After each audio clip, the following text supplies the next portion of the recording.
Nous avons, dans le cadre de cette journée, en organisant une visite d'un projet structurant qui rentre dans nos engagements d'investissement validés avec l'autorité délégante dans le cadre du contrat de gestion délégué.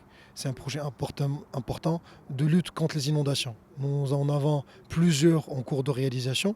En ce moment, nous avons le projet de renforcement de la zone centre de Casablanca au niveau de la place des Nations Unies, ce qu'on appelle le collecteur de Lure, qui part de la place des Nations Unies jusqu'à Casaport et après depuis Casaport jusqu'à la jetée Moulay Youssef. C'est un dallo qui fait 2 mètres, 2 fois 2 mètres, et qui est en cours de réalisation, qu'on va réceptionner dans 2 mois. Nous avons le projet d'une galerie de 3,3 km d'assainissement pluvial pour éradiquer les inondations ou supprimer les inondations au niveau de Route Jadida, la zone de l'Issasfa, depuis l'office d'échange jusqu'à la voie express. C'est un projet d'une galerie de 3 fois 3,3 km pour un diamètre de 3 mètres. C'est un projet assez important qui, pour un coût de presque 300 millions de dirhams. Et le projet où on est situé aujourd'hui, c'est un projet qui vient aussi s'inscrire dans ce programme ambitieux de lutte contre les inondations au niveau du Casablanca. C'est le projet Haït Sadri. Haït Sadri, c'est un point bas qui subissait des inondations en temps de pluie, surtout le quartier, la rue 37 et ce qu'on appelle Haït El Hafra. D'ailleurs, son nom indique que c'est un point bas.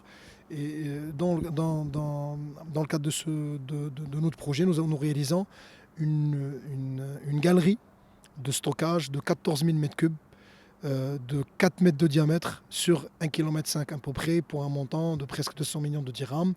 Ce projet-là s'inscrit dans un projet encore plus ambitieux, c'est le système de renforcement Est de Casablanca, qui est une grosse galerie qui va venir, qui va atteindre un diamètre jusqu'à 6 mètres, qui va venir se rejeter en mer.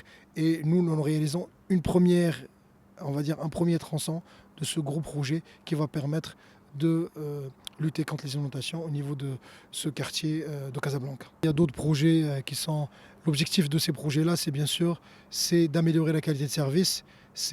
Nous avons aussi un projet ambitieux de raccordement au système d'assainissement des eaux usées pour accompagner le développement urbain. Je vous en passe, nous avons lancé des projets ambitieux pour le raccordement de la zone de Mjaté ou la Taleb en eau usée, la zone de Bouskoura, la zone de Tchetmelil, la zone de Sidi Hajjaj vers les réseaux existants de Casablanca. Donc ça, c'est d'accompagner, le premier objectif, c'est d'accompagner le développement urbain. Deuxième objectif, c'est de renforcer le réseau parce que pour lutter contre les inondations, quand on a des développements urbains, on augmente le taux d'imperméabilisation du sol. Et c'est ce qui peut occasionner des inondations pendant les pluies. Et ces projets-là viennent pour accompagner, on va dire, ce développement urbain. C'est de plus on a de l'urbanisation, plus on a des surfaces imperméabilisées et il faudrait renforcer les réseaux d'assainissement pour pouvoir lutter contre les inondations en temps de pluie. Donc nous avons aussi des projets ambitieux au niveau de Sidi Moumen pour les années prochaines en termes de renforcement du réseau d'assainissement au niveau de Casa. Il faut savoir qu'on vient de réceptionner fin de l'année dernière un projet aussi de lutte contre les inondations qui est situé au niveau de l'entrée de Casablanca, au niveau de Barnossi. C'est ce qu'on appelle le poste d'accueil.